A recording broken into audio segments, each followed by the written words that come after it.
வணக்கம் ஜெய்சமையல். இன்றைய ஸ்பெஷல் மைதா பிஸ்கட் கலகலான்னு சொல்லுவாங்க. அதை மைதா ஒரு 1/2 கிலோ மைதா வச்சுருக்கேன். சர்க்கரை ஒரு 150 கிராம் சர்க்கரை, டால்டா ஒரு 100 கிராமுங்க. செய்கிறப்ப பார்க்கலாங்க. எடுத்து வச்சுருந்த டால்டாவை நல்லா டால்டா கரையிற அளவுக்கு ஹீட் பண்ணிடணுங்க. வெயிட்டான பாத்திரத்தில் 100 கிராம் டால்டாவை போட்டுட்டாங்க. அது நல்லா கரைஞ்சிட்ட பிறகு அதில் சர்க்கரை போட்டு செய்யலாங்க. டால்டா நல்லா எண்ணெய் போல் டால்டா நல்லா மெல்ட் ஆகிடுச்சுங்க. அதில் சர்க்கரையை போட்டுடணும். சர்க்கரையை போட்டுட்டு ஒரு 1/4 டம்ளர் தண்ணி ஊற்றிடணுங்க.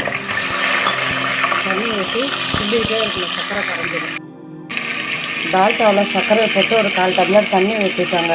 கொஞ்சோண்டு பிஞ்சளவு சால்ட்டு போட்டுவிட்டேன். இந்த சர்க்கரையை இப்படி கரண்டியெல்லாம் நல்லா கிண்டிக்கிட்டே இருக்கணும். சர்க்கரை கரைஞ்ச பிறகு மைதாவை போட்டு பிசைஞ்சிட்டு பிஸ்கட் போடணும். சர்க்கரை நல்லா கரைஞ்சிருச்சுங்க.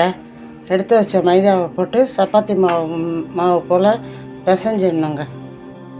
மாவை நல்லா சப்பாத்தி மாவு மாதிரி நல்லா அப்படி பிசைஞ்சிக்கணுங்க. ரொம்பவும் லூஸாக இருக்கக்கூடாது. பிசைஞ்சிக்கிட்டேன்.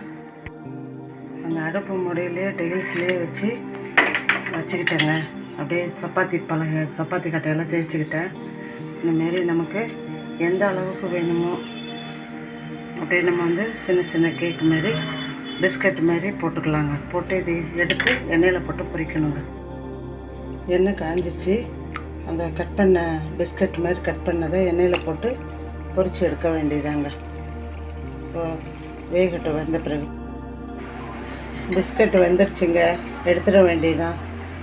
எடுத்து ஆற வச்சு சாப்பிட்டா சூப்பராக மரமரன்னு இருக்குங்க.